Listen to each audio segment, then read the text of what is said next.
El presidente de la Diputación, José Luis Baltar, mantenía una reunión esta mañana con los representantes de los concellos ourensanos por los que pasa el camino mozárabe y con responsables de la Asociación de Amigos de la Vía da Prata para valorar el estado en que se encuentra esta ruta y la posibilidad de realizar mejoras a nivel de infraestructuras, aunque al parecer se han producido grandes avances en los últimos años. Podemos dicir que a provincia de Ourense é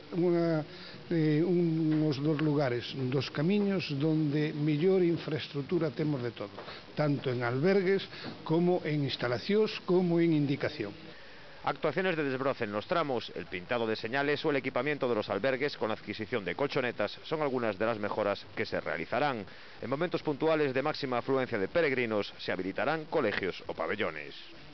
Hai que tamén pensar en colegios, pensar en pabellóns donde se poda darlle cobijo a esta